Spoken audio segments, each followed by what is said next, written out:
Hello. On behalf of San Jose State University, our College of Health and Human Sciences, and our School of Social Work, we thank you for your interest in our Masters of Social Work program here. We are going to be conducting this recording, and we thank you for spending the time to review this, about our different program options for our Masters of Social Work programs here at San Jose State University.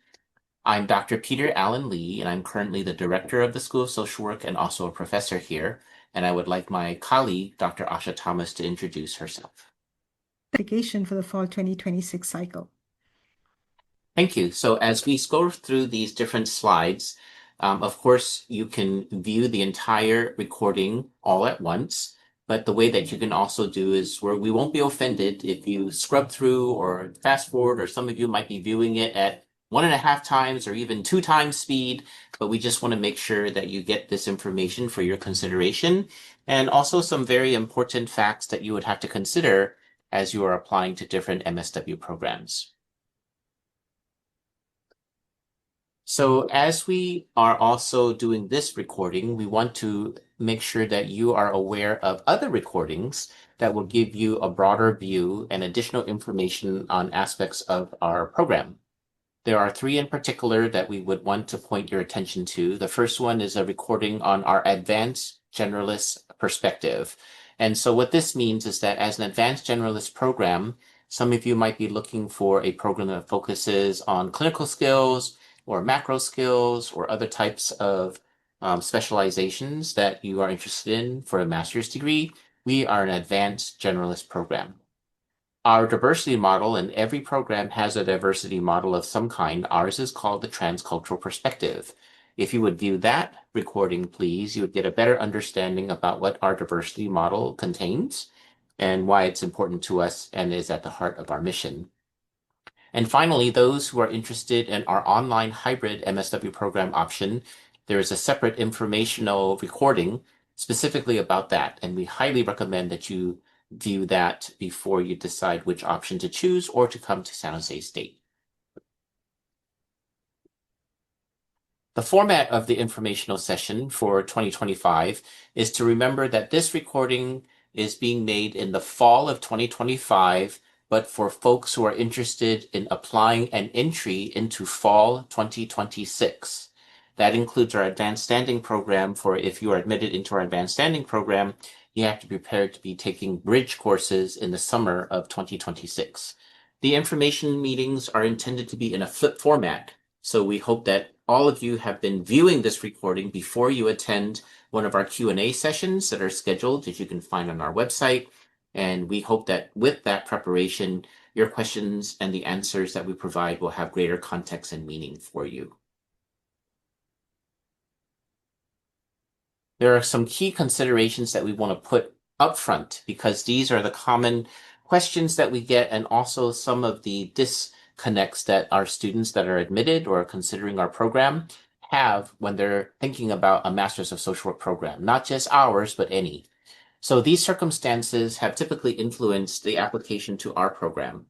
So first is that our transcultural perspective, which is our version of the diversity model, has been both a drawing point for students and for faculty, but it has also been one of the areas of most growth for us, in terms of sometimes students will come thinking like, you have your diversity model at the heart of your mission, and within that diversity model, we have aspects that you would probably be familiar with already, which includes things like cultural humility, power, privilege, and oppression, respectful partnerships, positionality, that we've woven into trying to update our diversity model. And students come sometimes thinking like, wait a minute, you talk about these things, but you don't even do them well. So we want to make sure that you know that we're all on a journey. And although the transcultural perspective is at the heart of our mission, it is something that we all are growing in, that is important to us, but it's not something that we have perfected. Second is our course and program scheduling. The way that we arrange our courses and the way that we arrange our programs, which relies heavily on a cohort model, means that there are very limited options for course selection and also when you can choose to take classes. So sometimes that's an advantage, because students are thinking like, then my course plan is all designed for me. There are certain things that I know I'm going to be taking because it's predictable. Everybody's guaranteed slots in classes to get your degree, which is what we definitely will focus on.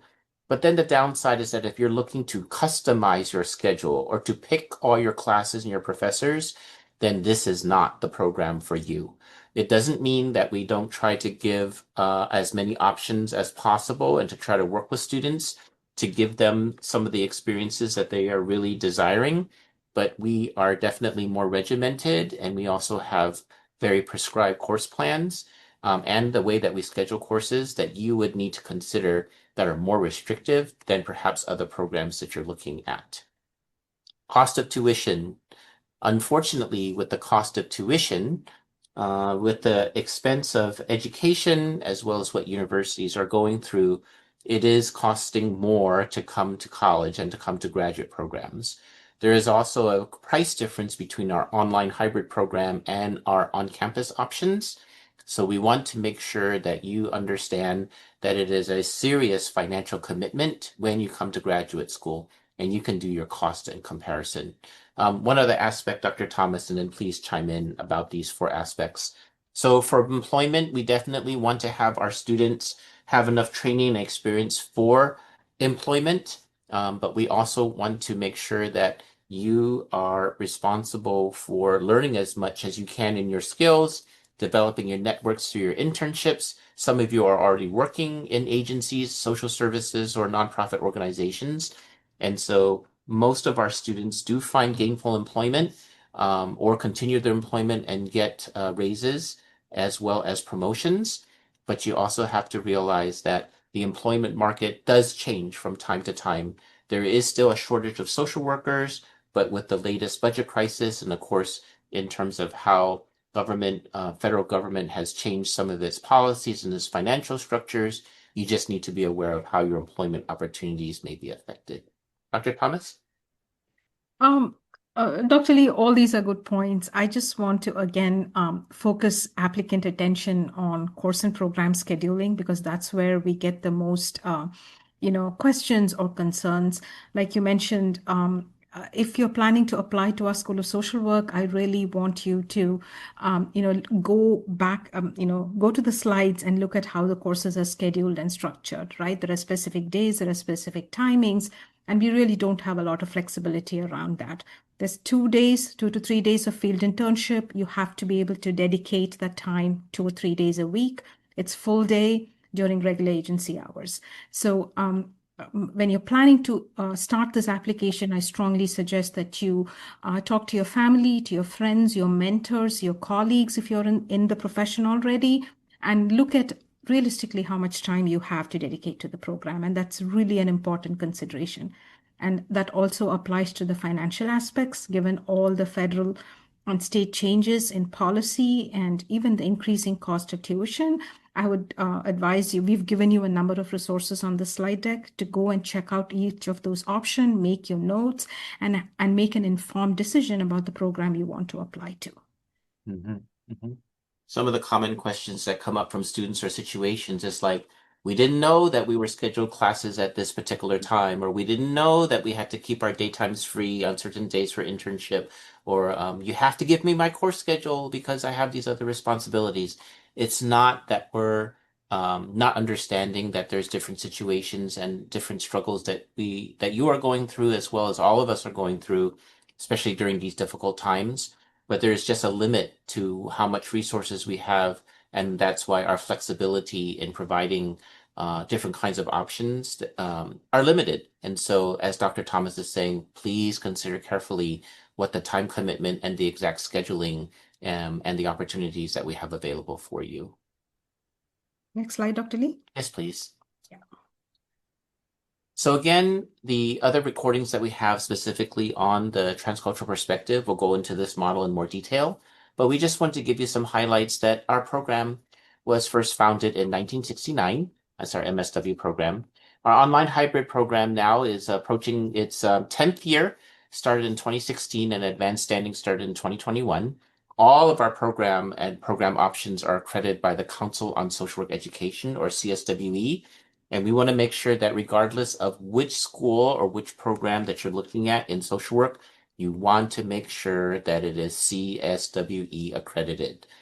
That will be the starting point, especially when you're looking for jobs, for licensure after the master's level. The accreditation is very important. Our guiding vision is to provide leadership that advances social justice from a transcultural perspective for the health and well-being of those who are marginalized in an increasingly diverse society. The 5 components are not new to you, but it's how we package them together. Cultural knowledge, cultural competency, which is an outdated term. Cultural humility is a better term. Cultural sensitivity, power, privilege, and oppression, positionality and self-reflexivity, and respectful partnership. And another term that we want folks to be familiar with is the intersectionality. Again, please refer to the Transcultural Perspective recording for more details. We are also guided by the CSWE competencies. Again, we are an accredited program by CSWE. We're under the 2022 EPOS, or Educational Policies and Standards. I will not read these 9 to you, but just know that these competencies are what all accredited MSW programs must fulfill. The organizational structure of our MSW program. Ultimately, we're guided by the university and the president and the provost. We are within the College of Health and Human Sciences. Our School of Social Work has an accredited bachelor's program, or BASW, and you're viewing this recording because you're interested in our MSW program options. We have 2 general buckets. One is the online hybrid MSW program, which includes 2 years of continuous enrollment over 2 calendar years, including 1 summer, but it also has a 1-year advanced standing program. Our on-campus in-person MSW program options include the 2-year full-time program, the 3-year evening-only program, and a 1-year advanced standing program. We will be detailing these program options as we go through the slides. So first, we'll talk about our on-campus program options. The first MSW program option that we want to talk about in our on-campus version would be including the 2-year full-time program and the 3-year evening-only program. So it's built around a cohort-based enrollment and learning community model. Now, again, you want to consider the advantages and disadvantages of how we use a cohort model as well as other programs that use this. That means that all students in their first year or generalist year will take classes in the same sequence and with the same group of peers, which fosters a supportive and collaborative environment. So for example, if you have classmates numbering between around 25, 30, 35 students, you're going to be with that group through all of your generalist courses. The advantage of that is that you build those relationships that oftentimes we hear are lifelong, and also it creates some practical helps for things like networking, study groups, and what have you. The disadvantage, of course, is that if you're looking to interact with other classmates in the program that are not within your cohort, or if you're looking for being able to customize your course schedule, the cohort system might not necessarily be something that you're interested in. Again, we're talking about 2-year full-time program and 3-year evening-only program.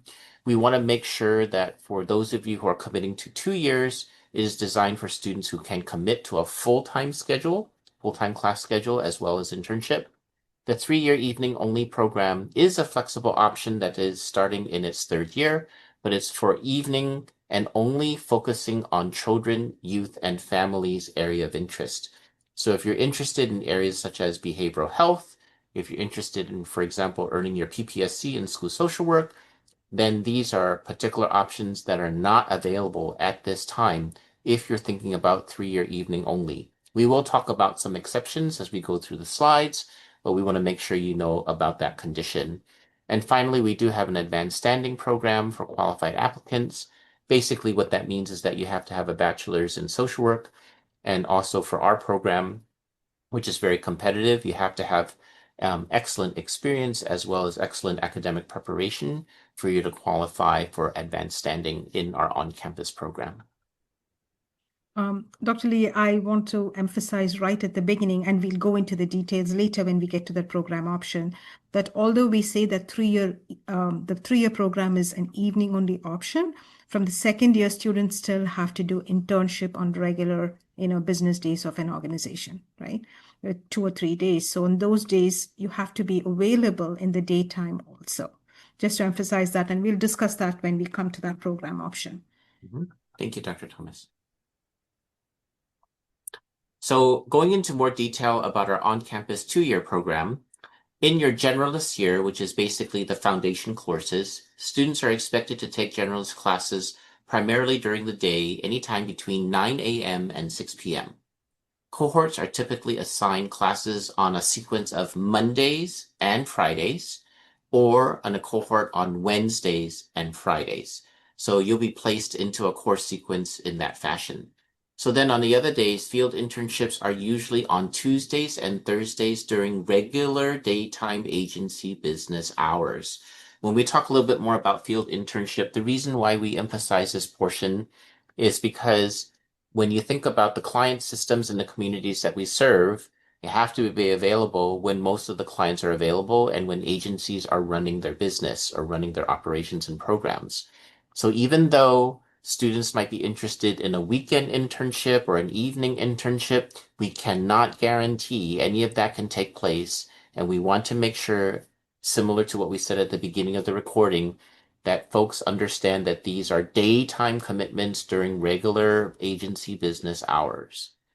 Similarly, in the advanced or the specialized year, students will continue to take coursework. However, because students after their generalist year will be choosing different areas of interest, you will no longer be in your set cohorts. You may still have your classmates in some of your courses.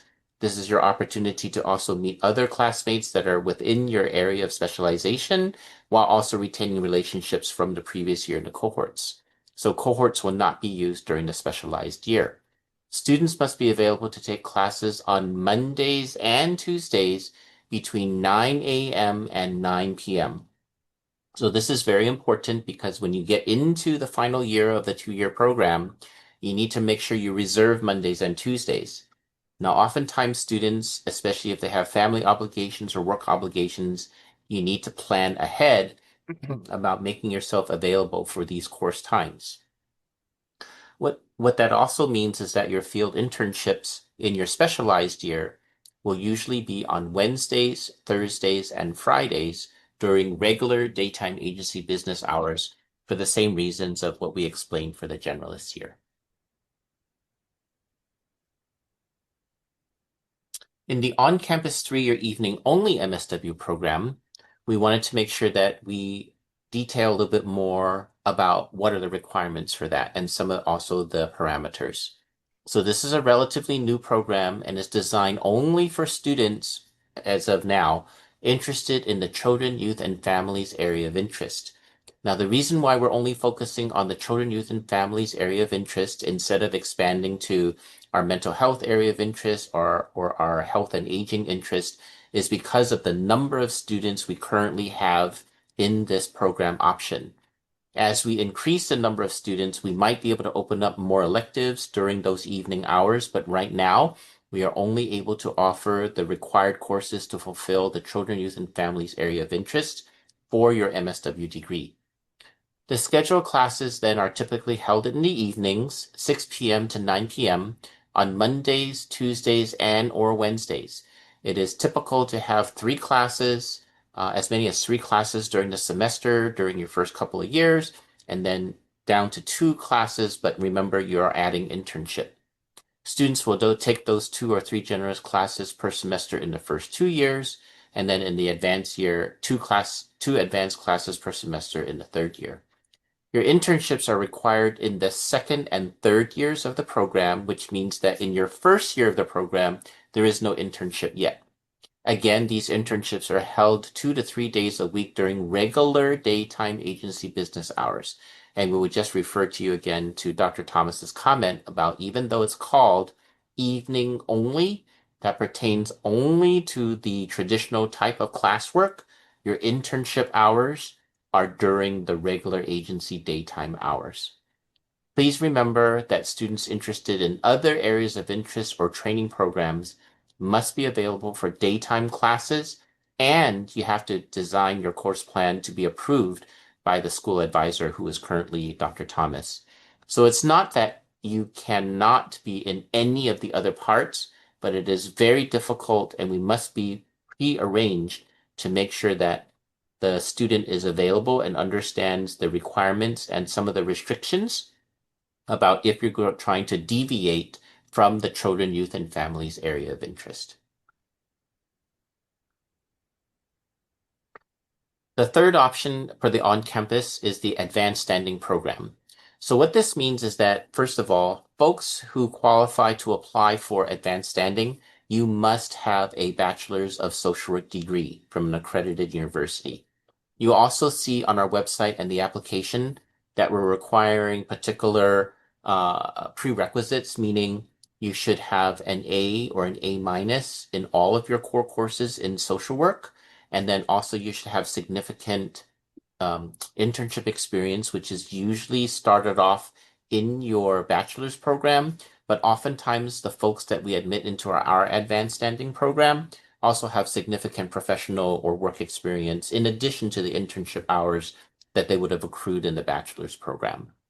Students then, if they're admitted to advanced standing, will enter through what we call summer bridge courses. So you're required to take those courses in the summer, and then when you complete those courses successfully, you enter into the specialized advanced year with the rest of that group going into the final year. This final year is equivalent to a full-time final year. Thus, students in the advanced specialized year should be expected to take classes again on Mondays and Tuesdays between 9 a.m. and 9 p.m. And then again, internship will usually be on Wednesdays, Thursdays, and Fridays during regular daytime agency business hours. The other bucket of program that we have for our MSW options is the online hybrid program. Now, we want to specify that the reason why it's called online hybrid is because our traditional classes are, done equivalent to an online type of course plan with required synchronous class meetings as well as significant asynchronous work. The hybrid portion is because your internships are done in person in an agency that is geographically local to your area. We will talk a little bit more about some of the advantages and disadvantages of that. So the reason why we don't purely call it an online program is because we want to make sure that students understand that internships are still done in person. So the program options include the two-year online hybrid MSW program. Again, we use a cohort-based model, so your enrollment, even though you will see your colleagues online, will be with the same group of students through all of your core courses in the generalist year. The synchronous class times are usually on weekday evenings, 2 to 3 nights per week after 6:00 p.m. Some of the classes actually that you will take, they will usually range between 6:30 and 8, and then 8 to 9:30. For some folks, especially if they're working, it gives them a little bit more flexibility to still keep their job in the daytime or take care of family responsibilities and other personal matters. And that's why we arrange those classes to be synchronous, usually one time a week during that time frame. One of the other things that you must keep in mind is that internships then, similar to their other program options, are held during daytime agency business working hours. Again, typically daytime would be sometime between 8 a.m. and 5 p.m. in the weekdays. And then in the final year, the two-year online hybrid program, so all the online hybrid program in the terms of the students is 2 years of calendar years. So it's year-round classes, including 1 summer of classes and commitment. In the final year of the online hybrid program, similar to the on-campus program, you will not be in cohorts since you will be choosing courses that are dependent on your area of interest. What has been developed over the last couple of years now is that all areas of interest offered in the on-campus program are now available in the online program. So what will happen is that the second option in the online hybrid version is, again, the advanced standing program. It is 1 year. The continuous enrollment is similar to the on-campus program. in which that if you're accepted into the advanced standing program, you will still take a set of summer bridge courses, and then you will also then continue into the final year with that group of students and finish the MSW program in 1 year. Same requirements for advanced standing in terms of having a bachelor's in social work as a prerequisite, as well as your academic preparation and also your experience. We want to make sure that you understand that our online hybrid program is only accepting students who are California residents and who are literally living in California. The reason why we have that is because all of our agency agreements, as well as our liability coverage for students, are only for those who are in California. We have received questions before about like, well, I live right at the border of California, and some of us are even closer to San Jose State geographically than some of the people who might be living in state. But again, it's because of our course requirements as well as our liability coverage and all the other type of requirements we need to meet contractually. So you need to be living in California and a California resident to make sure that you are qualified to be in our online hybrid program. We had mentioned that it's a mixture of the required synchronous courses as well as asynchronous. So the asynchronous part is where you would do a lot of your work and studying on your own, given that the amount of class time that you are doing synchronously is less than what happens in our on-campus program. Our on-campus program is a traditional semester system, whereas our online uses a series of sessions in fall, spring, and summer that are 10-week sessions. So you also want to consider what are the pros and cons of the way that we offer this option, as well as the way that you have your life, your learning style, the ways that you might need to arrange your schedule. And of course, we'll talk about the financial commitments as well. We had already mentioned that the reason why it's called online hybrid is because your internships are completed in person at an agency near your geographic location. If you're interested in the online hybrid program, we would highly encourage you to subscribe to an email notification system. So you would have the links here in which you can subscribe to the email updates, which has both the 2-year MSW online hybrid option as well as the 1-year advanced standing. And Dr. Thomas, can you flip back one slide, please? I had forgot to mention that there is a specific informational session also about the online hybrid program that is separate from this recording that we highly recommend that you review if you're thinking about this option. Okay, now here's where we talk about costs. Now, it again has been mentioned in this recording that California, as well as other places in the nation, are experiencing some severe budget crises, and also the cost of education, unfortunately, has increased. So you want to think carefully about the financial commitment in addition to your time commitment when you're considering any graduate program, but including ours. So what will happen is that the California State University system, as well as San Jose State, had already agreed upon the increase of tuition.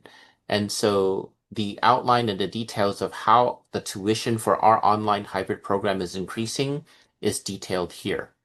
So for those of you who are thinking about entering in fall 2026, we have already heard information that the cost per unit is going to be $662 starting in the 2026-2027 academic year.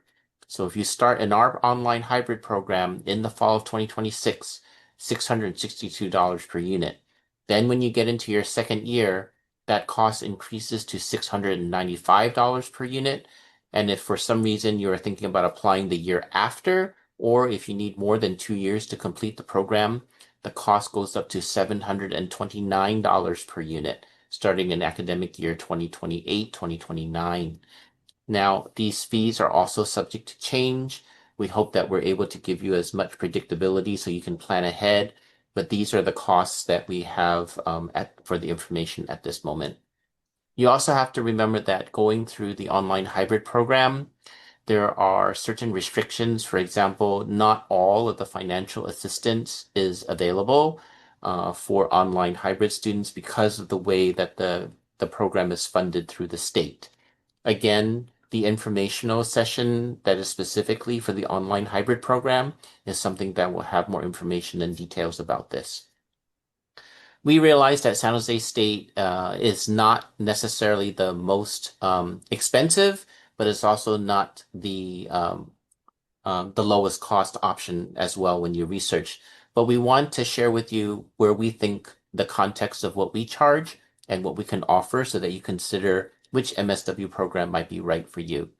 So if you do your own research, which we highly recommend that you do, you'll find that the range for an MSW program in an online format will range anywhere from about $28,000, $28,500 to as much as $108,000, $110,000. Now, of course, that depends on geographic location. It depends on if it's a public or a private institution. It depends also in terms of the format, if it's like a fully online synchronous or fully asynchronous program. And of course, in terms of what the cost of living may be associated within the area that you're living and doing the online program. So we want to make sure that you understand that yes, even though the online program is more expensive than the on-campus version, some people may consider that it's cost saving and that you do not need to pay for your commute costs. You do not have to necessarily move away from your area of living. You might be living in a relatively lower cost of living area in California. And so some of the financial advantages may actually come out better if you subscribe to the online hybrid program compared to the in-person program. It also gives a little bit more flexibility in terms of when the classes are scheduled and maybe how you might want to keep some of your employment in the daytime or what other type of personal commitments you might have.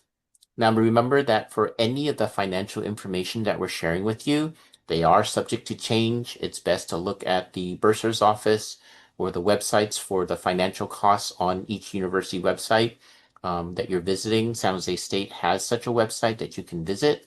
And then we also want to note that these tuition costs do not include things like other educational fees, living expenses, books, those types of things that you also want to calculate into how much it's going to cost you to be in a graduate program, especially if you have to give up some of your employment or if you don't have other financial means while you're going to school.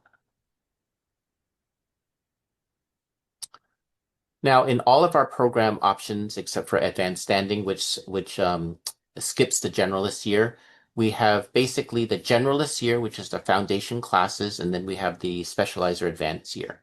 So in the curriculum for the generalist years, typically what this means is that when you're in the 2-year on-campus program, that's year 1. It is also year 1 for online hybrid students. For those who are in the 3-year evening only program, the generalist year curriculum is spaced out over years 1 and 2 out of your 3 years. Within the generalist curriculum, all students are required to pass the graduate writing assessment requirement, or GWAR. There is an opportunity to retake that course if you don't pass, but writing is very intensive in our program, as is in most graduate programs. So you want to make sure that you refresh your work on your basic writing skills and understand how that writing is going to be a significant part of your training. There's also a focus on competencies and generalist skills within 5 content areas. So those 5 content areas are field education, which includes your internship, human behavior in the social environment, social policy, social work practice, and social work research. So one of the things that's new for those of you who are viewing our informational session, maybe this time, but compared to previous years, is that we have been in the process of developing a new diversity course. Many other universities and MSW programs already have required diversity course in addition to whatever model that they have of diversity infused in their program. We at San Jose State and our MSW program have decided to continue to infuse our transcultural perspective throughout our curriculum and to add a specific diversity course. As of the time of this recording, the new diversity course is going through review with the university, and if it is passed, it may be something that will be offered in the generalist year curriculum as soon as fall 2026. So when you view the course plans that we have here, it does not yet include the diversity course, but we want to let you know that it is possible that the diversity course will be ready for students as a required course starting as soon as fall 2026. When you go through the curriculum and finish your generalist year, the foundation year courses, then you go into your specialized year or advanced courses. So what will happen for all students, including advanced standing, because they're going to forego the generalist year and go into the final year, it is focused on competencies and specialized skills within our one concentration called the transcultural multi-systems concentration, but we have 3 areas of interest. As an advanced generalist program, we want to give students a more broad perspective and training and education in social work, as opposed to specializing in only a clinical skills training track or only a macro type of program. So we are referred to as an advanced generalist program.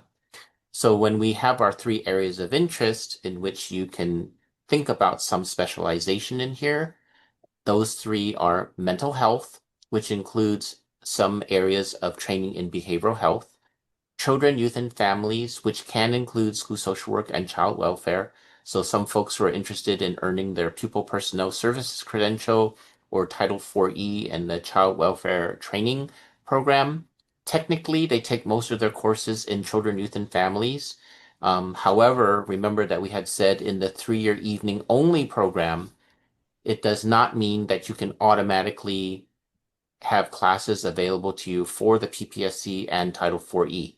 It just means that within the broader understanding of children, youth, and families, we will have some electives that are specialized in the specialized year so that you can earn your MSW, but that they're restricted within this particular area because we do not have enough resources for the 3-year evening only students to include mental health electives as well as health and aging electives.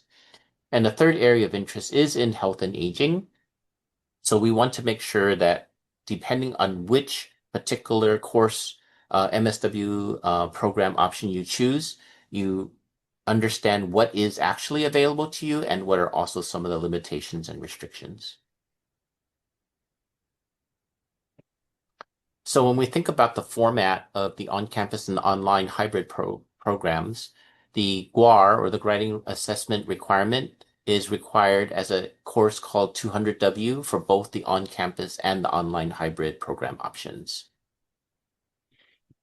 Dr. Lee, I just want to intervene and emphasize here that, like you mentioned before, writing is a big focus in the program. And we expect students to come in with some generally good writing skills at the graduate level.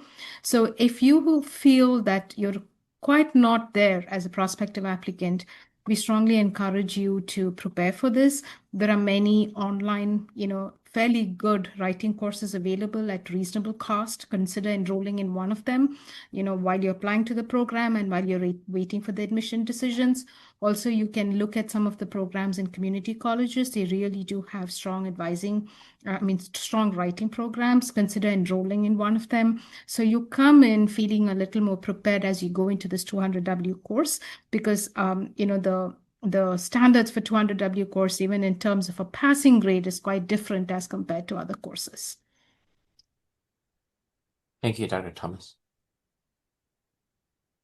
So you can review this slide at your leisure, but basically this is an example of the MSW 2-year curriculum for the on-campus program, and it lays out the units and the course plan in which you would be able to be taking when you're here at San Jose State. The next slide is a similar chart for the 3-year evening only program. And again, you can review this at your leisure to see what the sequence of courses are in here. One of the things that we do want to point out is that our 3-year evening only program, which is now a modification from our old 3-year part-time program, is that technically, because students in the 3-year evening only program, you'll notice, are taking 3 courses per semester for the first 2 years, you technically do not qualify as part-time students for tuition purposes. What that means, and we will have a separate slide for this on the tuition basis, is that you are basically paying a full-time tuition over 3 years. There is no longer a reduction in costs as a part-time student in the old 3-year model because technically you have exceeded the number of units that the university considers as part-time. So consider that for your financial model as well as your time commitment in this 3-year evening only program. And then the example of the course plan for the online hybrid is here. Again, you can look at this at your own leisure. For all of the program options except for advanced standing, it's based on a 60-unit degree plan. And again, we are advanced generalist. We do try to offer as many electives as we can, but depending on your area of interest, or if you're in the 3-year evening only, you do not have as much choice about the electives that you take.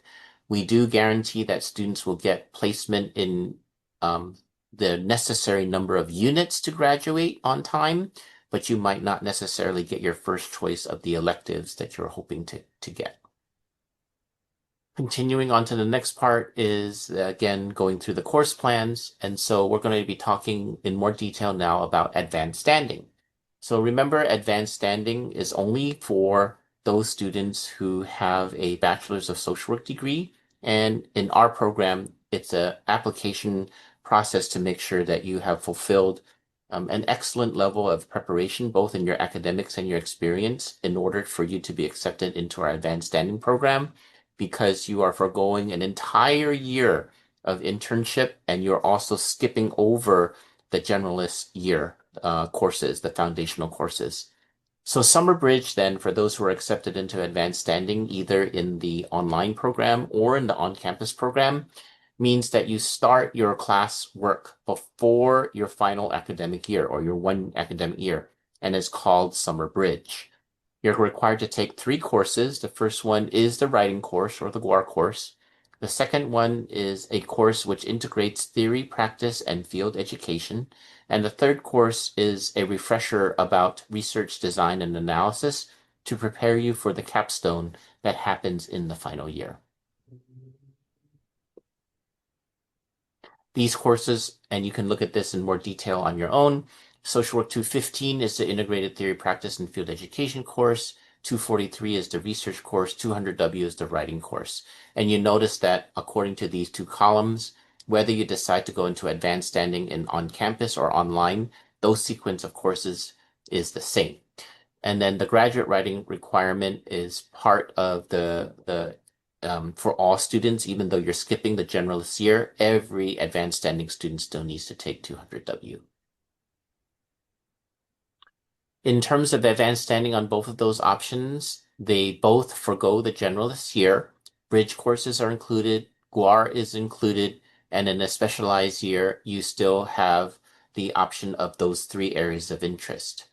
Now, in terms of the format of these courses, but not field education, all of the advanced standing Summer Bridge courses, regardless if you go into on-campus or online, all Summer Bridge courses are online with synchronous class meetings and then significant asynchronous work.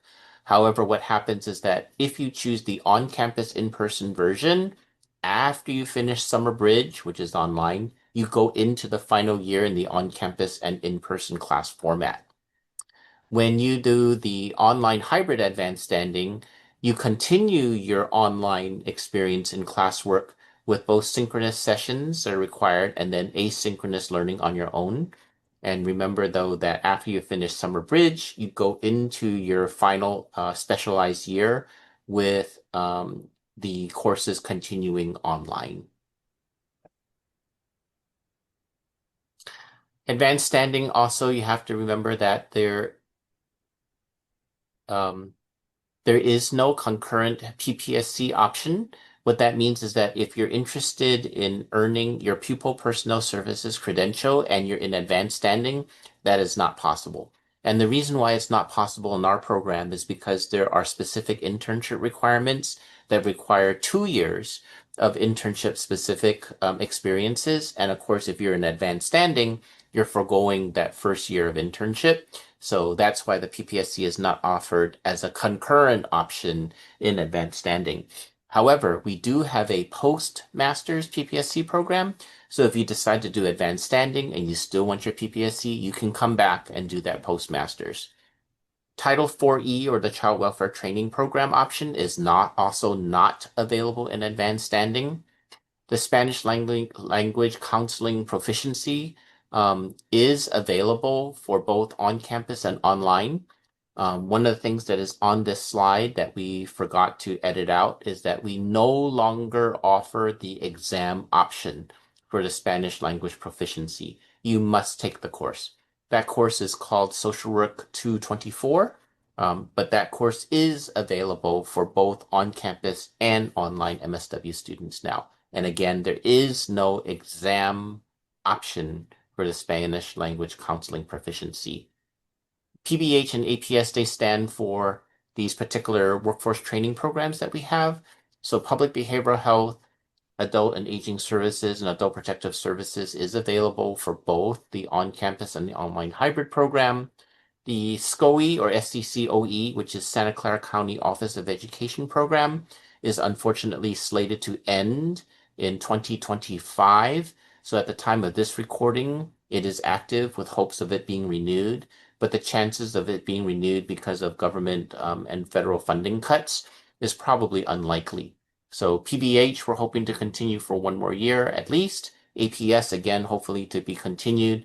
But again, you should check at the time of application and when you're deciding to come, which workforce training programs are still available. The Integrative Behavioral Health Program, or IBH, is also one of those programs, unfortunately, that has been cut by the federal government. And so we do not think there's going to be an IBH program. However, you might see that as an option of interest when you do your application. It is okay for you to check off that interest area, but just note that funding may or may not be available by time you decide to come to our MSW program starting in fall 2026.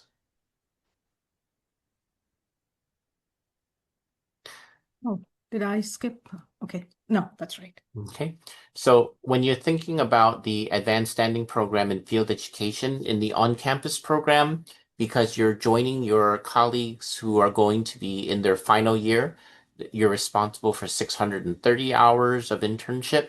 In the online hybrid program, when you go into your specialized year, you have 525 hours of internship.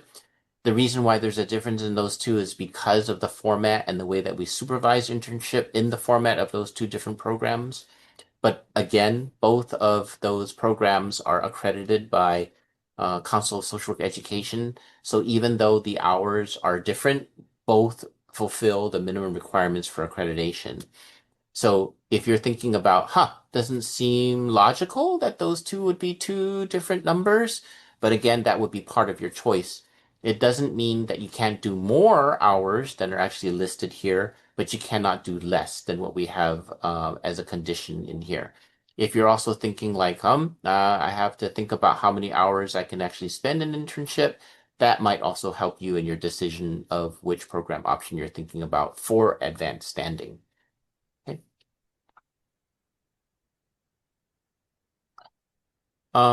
Now, in terms of how we wanted to detail more of the financial costs, remember that in terms of the advanced standing program, remember this is specifically about advanced standing. Summer Bridge is all going to be online, which means that you have to pay online pricing. So at the time of this recording, the tuition for summer of 2026 in advanced standing is $630 per unit. So 9 units of coursework in summer, that's where we get that figure of $5,670. Now, when you then go into the different program options, if you go into the on-campus program option, the tuition is less compared to the online hybrid option. So the on-campus program pays by semester, online hybrid pays by unit. So in the on-campus version, it's $5,230 per semester, and you have to think about 2 semesters in advanced standing. And then for the total estimate, it's the summer bridge plus the final year. That's how we came up with the figure of $16,130. That's the estimate. Now remember that these prices are according to fall 2025 information. By the time you start thinking about fall 2026, when you enter, some of these prices may have changed. And again, the estimates do not include things like books, additional fees, other educational costs, living expenses, what have you. So consider that. In the online hybrid, the Summer Bridge, as we had mentioned, is pricing per unit. So as of summer 2026 is expected to be $630 per unit. But by the time you get into fall of 2026, the tuition for online increases to $662 per unit, multiplied by the number of units you need to finish in terms of the total number of units that you have to finish for advanced standing. So we're talking about $16,550 for the final year, and you total that up, it's approximately $22,220. Again, these are estimated costs. You need to make sure that you calculate all the other type of living expenses as well as any changes that might happen from the university or the state level. We had talked about the pros and cons of these different program options as well as the costs. So just consider that as you're thinking about your financial commitment as well as what you might need in terms of flexibility, your employment, and your time. So when we're thinking about comparing now the on-campus and the online hybrid programs, this is now considering the regular programs, not the advanced standing programs. So in our curriculum, we had said earlier that there are five curricular core areas. So that would be the ones that we mentioned in the previous slide. Everybody has to pass the GWAR, the writing assessment requirement. Remember that specialized year students will choose one of the 3 areas of interest, except that if you're thinking about the 3-year evening only program, you're limited only to the children, youth, and families option, and PPSC and Title IV-E are not options in terms of the 3-year evening only, unless you are a county employee for 3-year evening only, and you have a work-study arrangement. There are separate informational sessions as well as contacts if you're interested in the PPSC program, as well as the Title IV-E program, which they can give you more information about perhaps what are the type of options you may be looking for. Remember that the format on campus is all in person, and we use a semester-based system. In the online hybrid, the traditional courses are online with required synchronous sessions once a week and then significant asynchronous work. And then we are in a series of 10-week sessions for academic courses instead of the traditional 15-week semester.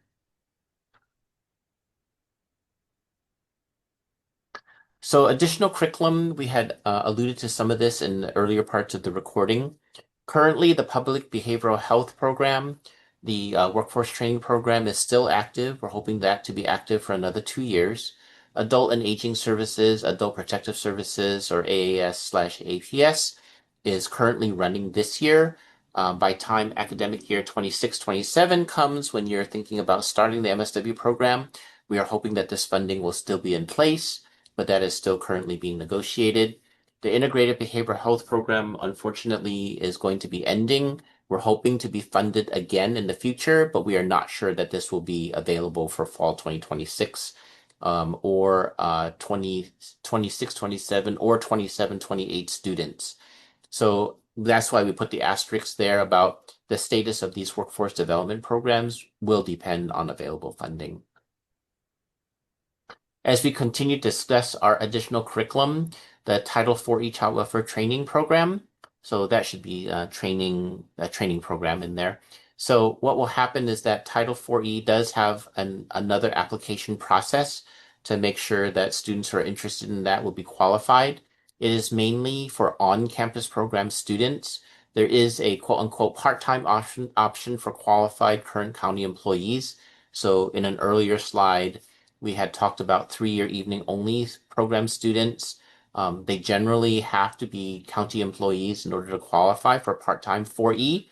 But the IV-E program does have contact information and additional information you can refer to if you're looking about that possibility.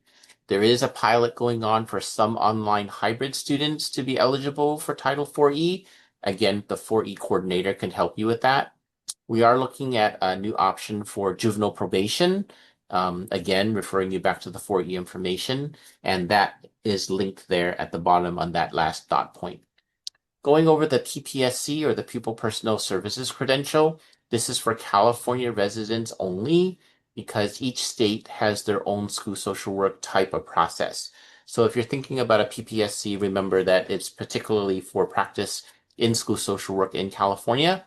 It is not available for advanced standing students, and it is also not available for 3-year evening only students. For those who are thinking about this, you should consider that we do have a postmaster's PPSC option. So that includes advanced standing students who are also not eligible for concurrent PPSC, earning the PPSC concurrently in that fashion. Continuing our additional curriculum, we do have an advanced social work practice in gerontology certificate, an advanced social work practice in mental health certificate, and we also have the Spanish language counseling proficiency.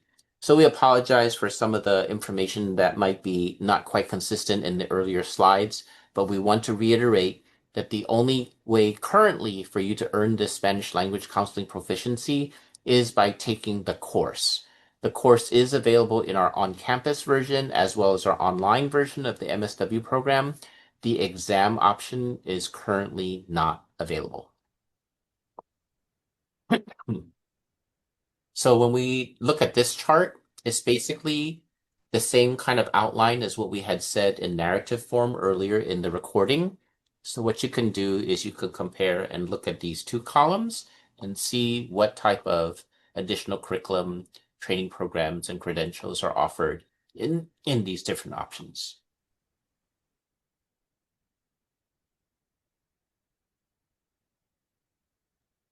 There's an additional link on our website that has more detail as well as the contact information for those project coordinators and program coordinators who can answer the questions in more detail. And you should use that link that's in our presentation.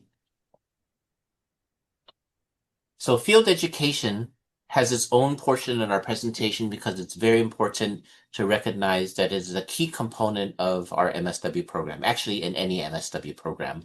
This is where you use your book learning, your experience, the things that you may have absorbed and collected through classes that you actually implement and put into practice through the internship. So that's why field education is a key component of our program. Internships take place during regular daytime agency business hours. Now, we know we've said that over and over and over again, but we cannot say this often enough because of the number of times that students will come back to us and say, well, I can only do an evening internship or a weekend internship, and students should just not expect to have that accommodated. And the reason why that is because, again, clients are usually needing services during regular business hours as well as the agencies that serve them. So students will need to be available to do internship during regular daytime agency business hours. The agencies and organizations that serve as internship sites need to be approved by our field education office. So it's important to note that even though you may be working in a social service agency or a nonprofit, and you want to see if you can do your internship there, you need to make sure, first of all, that those agencies are in actual contract as an approved internship site with our field education office. And if you're thinking about using one of those type of agencies that you're employed at as an internship site, you also need to petition ahead of time. Please do not assume that the agencies that you're interested in are already in our approved list, because again, it has to do with a proper contract to make sure that the learning opportunities and the experiences and the supervision that you receive are all within the guidelines of our accreditation. And the reason why we don't just automatically accept places of employment, even if they're on our list as an internship site, is because we are also responsible for making sure that students have a well-rounded experience, meaning that they do particular type of learning activities that are different from the employment and your job that you are currently in. So the placement process is supposed to be collaborative, meaning that students are not responsible for finding internships independently, nor is our field education office responsible for just giving you and matching you with the internship.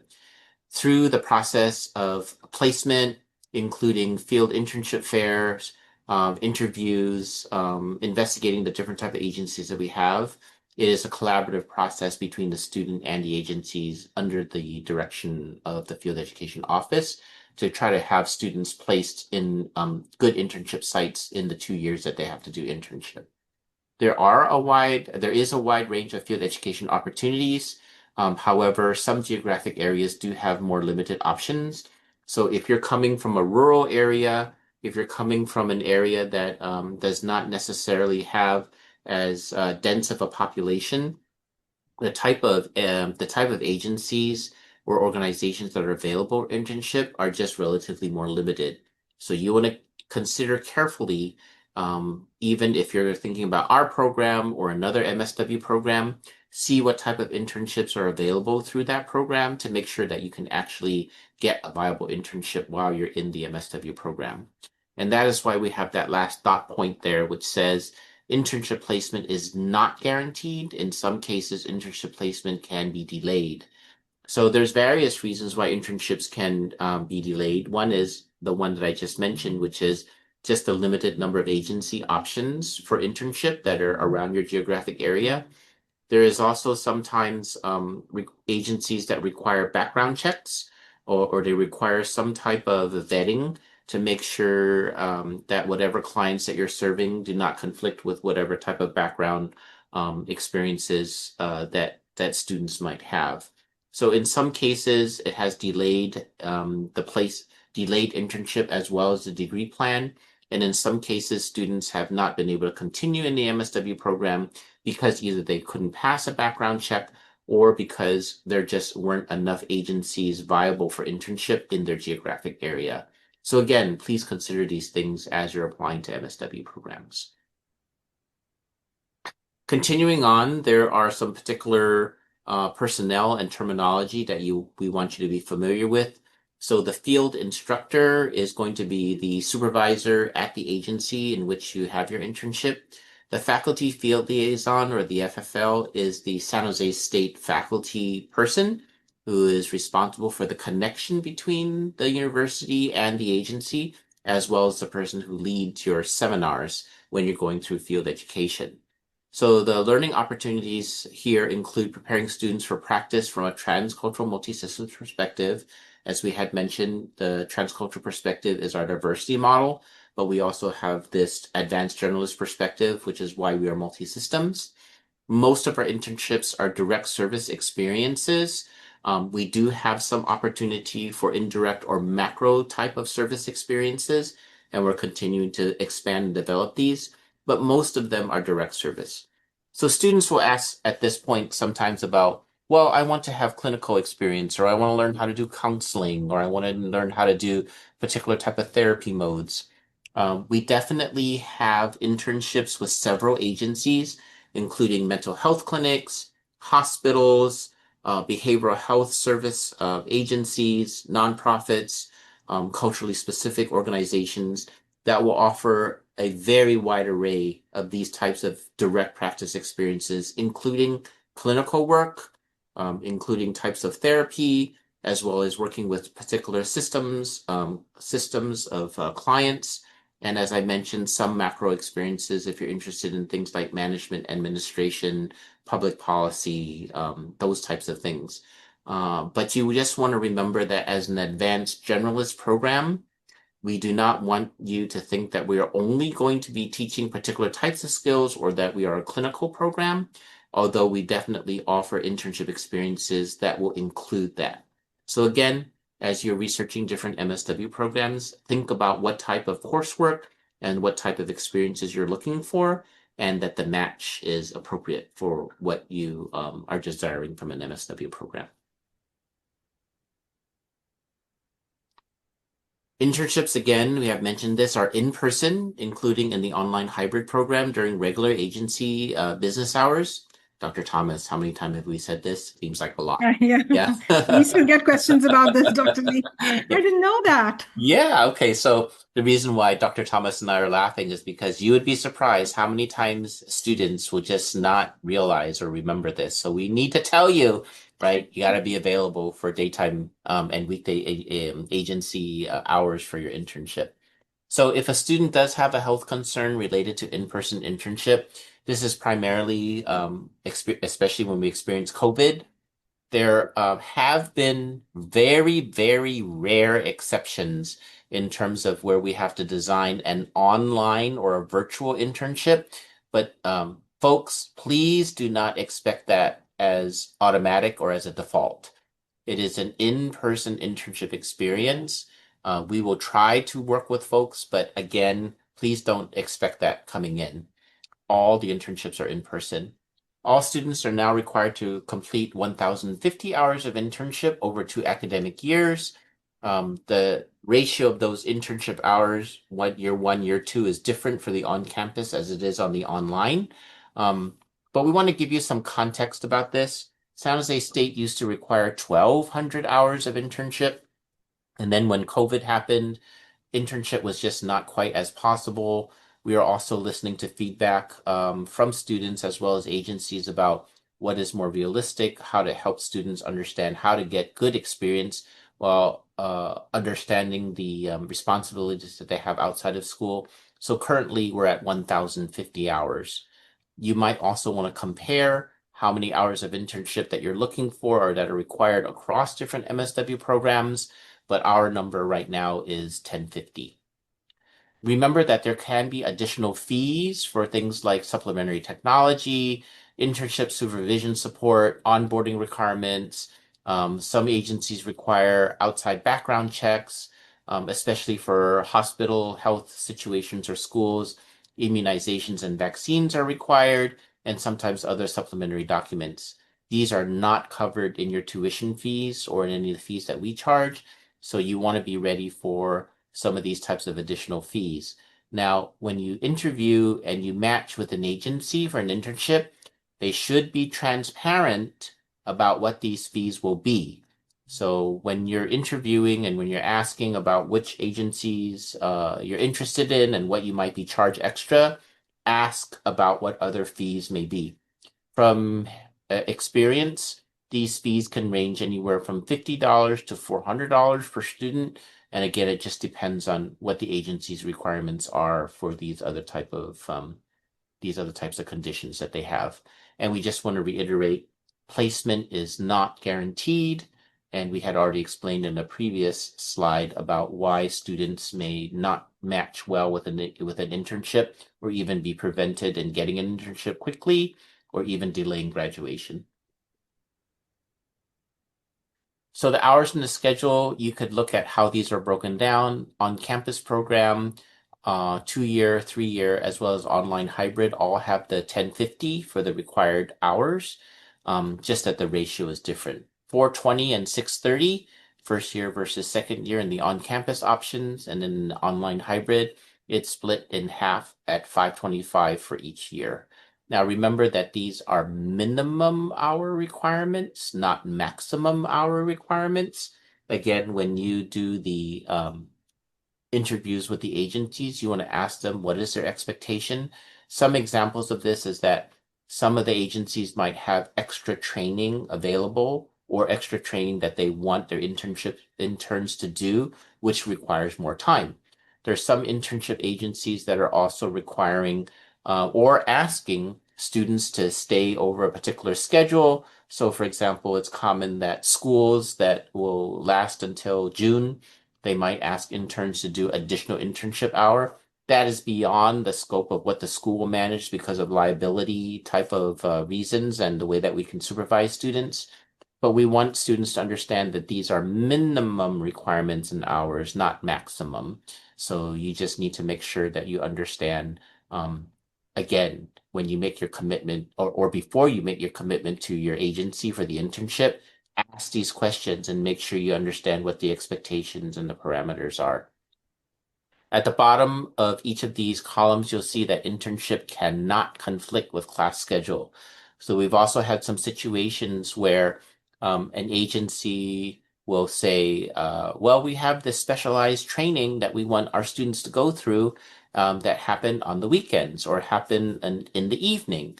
Okay, so the way that we, or on a class day, so you need to ask ahead of time because First of all, we are not requiring students to have any type of weekend commitment. Internship hours are not supposed to extend into the evenings. And for sure, an internship commitment and a class time commitment cannot conflict.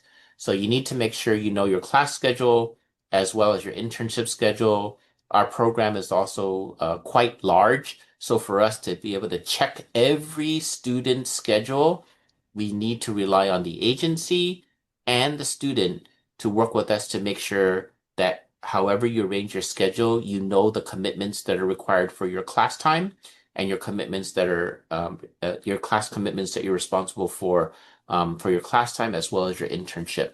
And you just do not want to have them conflict because otherwise you'll be missing out either on class or in your internship experiences.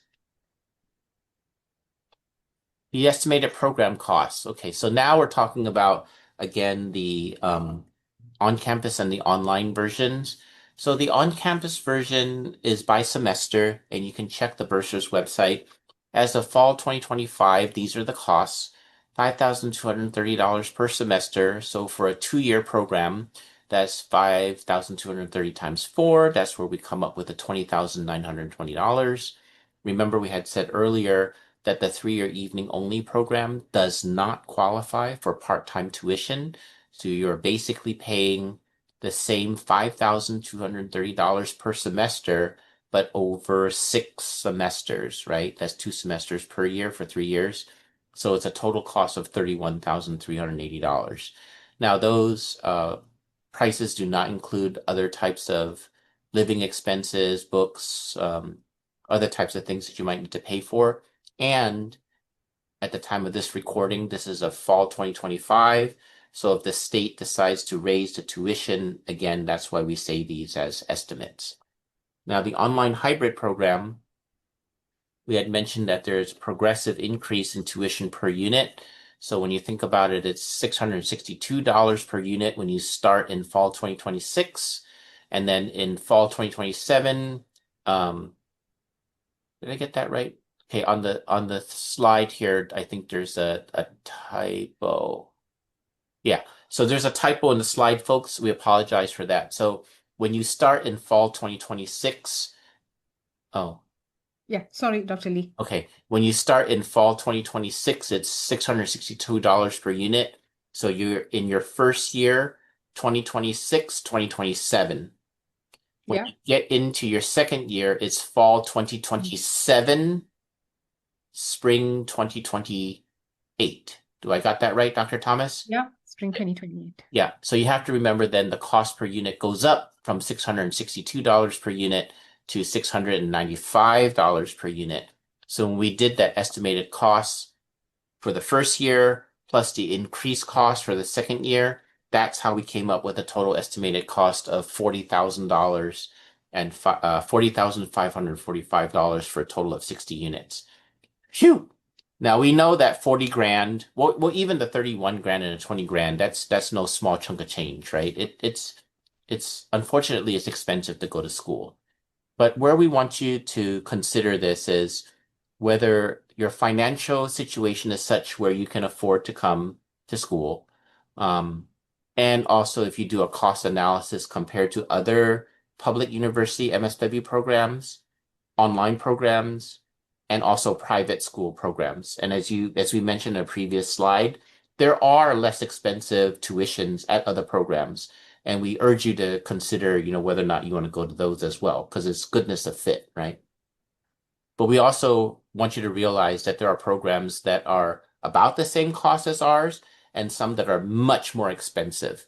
So you want to just think very carefully about your financial commitment, what San Jose State might be able to offer that other programs cannot offer, maybe your experience with us, or maybe what type of reputation, could even be types of program options or faculty that you want to work with. So think about the dollar cost and the financial commitment, but also just think about what San Jose State could provide, as well as things that we can provide to help you fit what it is that you're looking for in your educational and professional development. I think, Dr. Lee, because of this information session, we're not able to discuss all these details about the program. For example, program cost and what else we should look at. So here again, we are emphasizing that please do consider joining us for one of our information session. The information is already, the dates and times are already on our website. Please, attend one of them, and we can have more detailed discussion on as to why people choose to come to the university.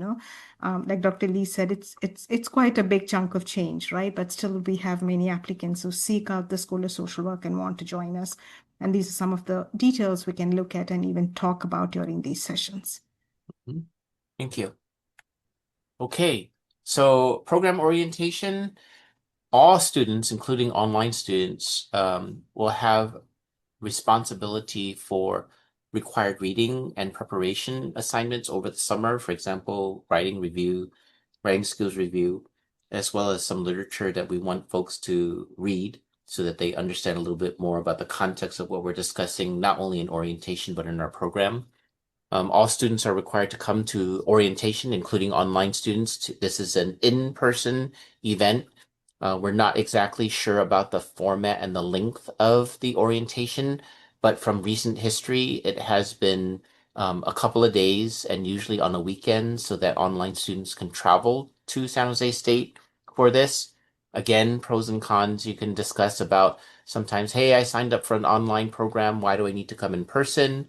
But we've also received feedback from online students that they never get to see their classmates in person or the professors or some of the administration. Just from the feedback that we've received, even though it is a commitment, and you might think about why do we have to come to an orientation in person?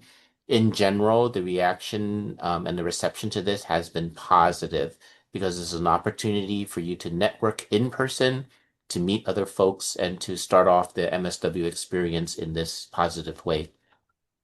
All students will go through a field education fair where you meet the agencies and prepare for your internship matching.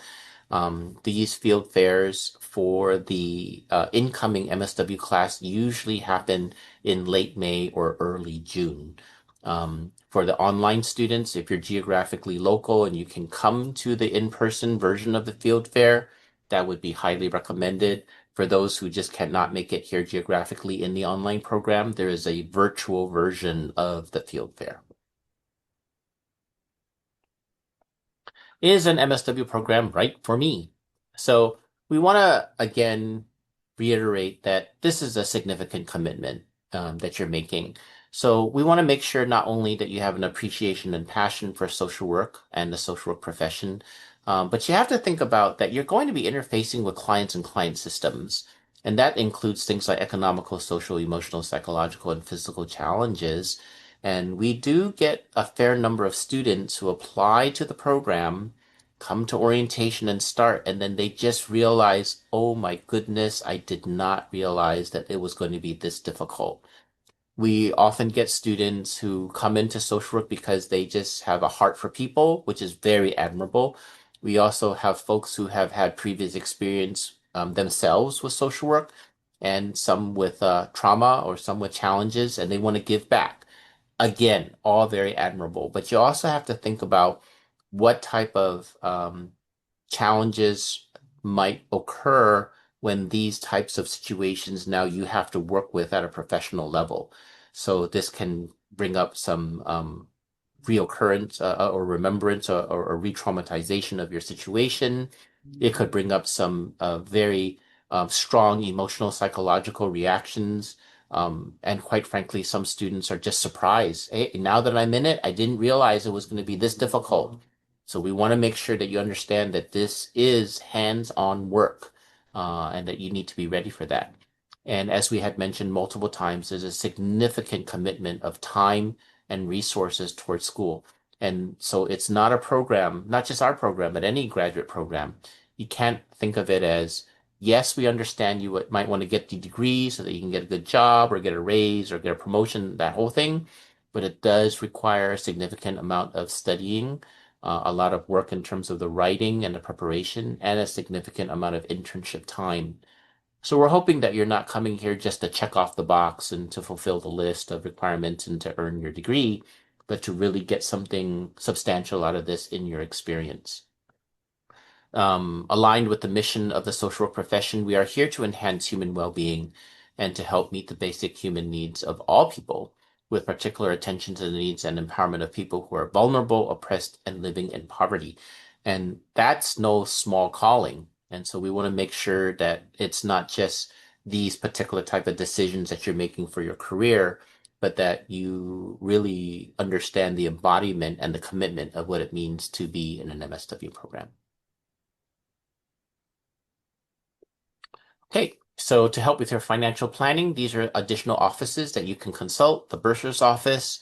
Remember that there's a specific informational session for the online hybrid program. Remember that the fees are increasing. So it's not just a significant financial commitment, but unfortunately, those prices might go up.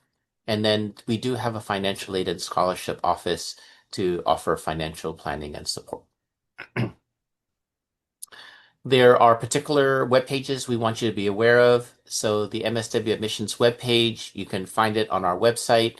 There are 2 applications you have to be responsible for. The one that you see in the screen capture here is the Cal State Apply. Make sure that you read all those instructions on our website in addition to listening to this informational video. Next one, Dr. Lee. Yes, please.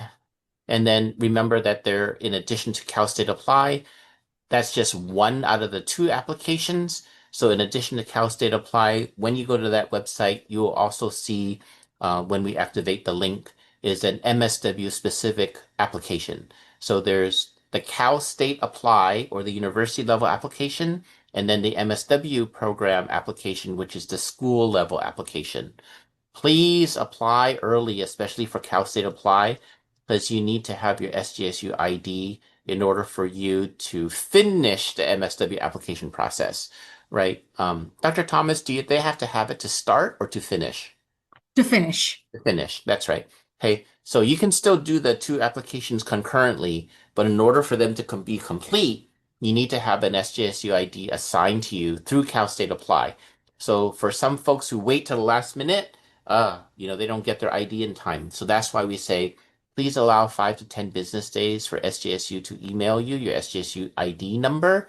And since the due date is December 1 for all materials, there might be a little bit of an extension for things like transcripts and recommendation forms, but please plan on December 1 as the basic due date. So that means if you plan to apply on November 30th, you're not going to get your SGSU ID in time. So work backwards, do your Cal State Apply early so you can get your SGSU ID number and then work on both applications. Please read and follow the directions carefully and view the information videos, not just this one, but the other ones that we recommended at the top of the presentation. Cal State Apply portal, the picture might change, but basically it's the CSU system, right? And the Cal State Apply will be able to be linked there. MSW application portal, this is a screen capture of what that would look like. You can go into the portal, get your registration in there, and start reading through the directions. Please do not wait till the last minute, especially for the personal statement. You're going to need some time to think about this and draft it and be able to make sure you put in significant work on that. So it's not something you can just do overnight. Please look ahead, read the instructions so you know how to prepare, how to do these things. Basic tips about applying before asking about the details of the application process. Please review all the materials posted online and in the MSW application portal. So we would like to provide as much customer service as possible. However, if this is questions that you can answer on your own by reading through our material and reviewing our informational sessions, such as this recording, please do that first, because it's very hard for our staff to answer a basic question about like, oh, I want to apply. And so how do I apply? They're just going to refer you back to the website because you can read on. And quite frankly, it's one of the ways that we also assess whether somebody's ready for an MSW program, because we want to make sure that folks can follow instructions and read material to help learn on their own. So resources, how do students pay for the degree? Again, there's the financial aid office. There are general grants and scholarships, both offered by the university and outside the university. We encourage you actually to even do a general internet search about scholarships that might be available to you. And then also there is a directory of accredited programs so that you can see also what other financial resources and some comparisons across MSW programs. So common questions, okay? What is one piece of advice you would give to someone wanting to apply to the program? What is the most difficult aspect of being in graduate school? What do you do with your degree after graduation, and why choose an MSW degree over others? Dr. Thomas, I think we can pick some of those to answer, and we encourage all of you who are listening to this recording and applying that you go find the answers and ask other people what the answers to these 4 questions would be as well. Okay, Dr. Thomas? I would pick number 2, Dr. Lee. If we could start with the response to that. What is the most difficult aspect of being in graduate school? You want to go first? Yes, probably I could start. Mhm. So, based on my experience, both in leading admission and also as the undergraduate and graduate advisor, what I would advise students is most difficult aspect of being in graduate school is, your ability to deal with to prepare and plan your day, just your day-to-day commitments that you have both as a student, as a professional if you're working, and as an intern, and all the other time work and time commitments that you have from your family, your friends, and all your other passions and interests, right? So I think if you've got that figured out, and that includes things like how do I set deadlines? How much time do I allocate to study, right? And how do I focus on information? What support and resources do I seek when I have specific deadlines? If you can think about all this, ruminate about it, and have a plan to, kind of how do I tackle graduate school, because it is a dedication in time and resources. I think that's really, really important. If you think about it and plan that in a very systematic manner, at least that one aspect is taken care of. Yeah, that's generally for all students being ready for an academic program.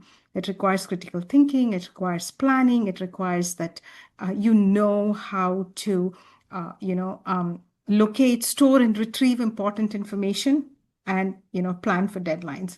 That's general. And specific to social work, I really think that it's something you mentioned often during this presentation, which is to be self-aware, right? We don't want students coming in seeing themselves as fully formed students or individuals, right? We want students coming in saying that they're here as learners, right? So moment you adopt that, or you adapt that attitude or that stance or that demeanor, I think graduate school becomes a joyful learning experience, right? You can make mistakes. You may come across ambiguous and difficult situation with clients in the classroom, and we are here to help you and support you, and you are here to learn, right? So you're not yet fully formed. You're coming here to learn, to start that professional journey towards not only earning a degree, but being a future colleague. That's the second most important thing, I think, that, will make graduate school much easier. And the third one is, of course, communication and critical thinking, right? They go hand in hand. I've often seen my students and colleagues who are very emotionally intelligent usually have really strong communication skills, both with their peers, their mentors, their clients, and their professors, right? So if you're struggling, reach out to faculty, right? Build those relationships. And that goes in hand in thinking about what can I do to improve the situation? And all that is part of critical thinking, right? Like what is the problem and how do I resolve this? And that is kind of the foundational idea in critical thinking. I think these are the 3 most difficult aspects of being in graduate school and how students should kind of prepare for this program. Yes, thank you. I'm going to pick number 1. What is one piece of advice you would give to someone wanting to apply to the program? I would say understand what is the best fit, what we call goodness of fit, between the program that you are applying to and what you are looking for in a graduate school program, in an MSW program. And usually I say this at the end of the presentation. We're almost done, folks, but basically I'll say it now, is find out what we do well here at San Jose State and also find out the dirt on San Jose State. Okay. Now, I mean that affectionately. Every program has strengths and weaknesses. But one of the things that saddens me the most is when students are admitted and then they come to my office and said, you know, something to the effect of, I thought I was going to get the best clinical experience here, or I thought I was going to be able to choose my classes, and get my customized schedule or what have you. And a lot of students who apply and get in, they don't take the time to listen to the informational session or read the material, and to find out. So we have a very good program here. There are a lot of things that we do well. There are a lot of things that we don't do well. And even if it is one of the better programs, it doesn't mean that it's the best program for every person. So the best piece of advice is do your research, talk to other people about what the different MSW programs have to offer. Talk to people who have come out of our program and see if it's a good fit for you. And we would love to have you apply to our program, but at the same time, if it's not a good fit, don't come here. It's okay. We're all going to be in the social work family at some point, and we're all here to try to achieve the same thing for the betterment of society and the well-being of people. And we do well with certain types of students, and other types of students really would do better in another type of setting. So please just make sure that what you're looking for is a good match with what we have to offer. These other questions, they're very good questions, but we're going to save that for when you come visit us for Q&A. And also you can try to get the answers on your own, as well as talking to other people about what this is. Because quite frankly, if you're applying to an MSW program and you don't know what you're going to do with your degree after graduation, you're not ready because you need to know why you're coming into a graduate program. The other part about why choose an MSW degree over others, again, you should be doing some of your own research on that, because graduate school is a serious commitment and you don't want to come to a program just because it sounds nice or because you think graduate school is the next step of your career, your path. You really do need to know why you're coming here and what you want to get out of it. We're almost done, Dr. Thomas. Okay. Yep.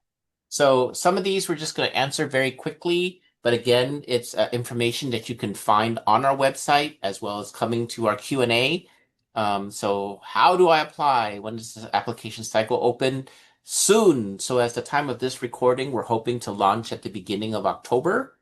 You'll see the links being activated as well as those announcements, and you also see the announcements for the Q&A sessions. Do you only have fall admission? Yes, we only have fall admission. How do I know if I qualify for the program? Well, basically on the website, you'll see the minimum requirements as well as in the application itself.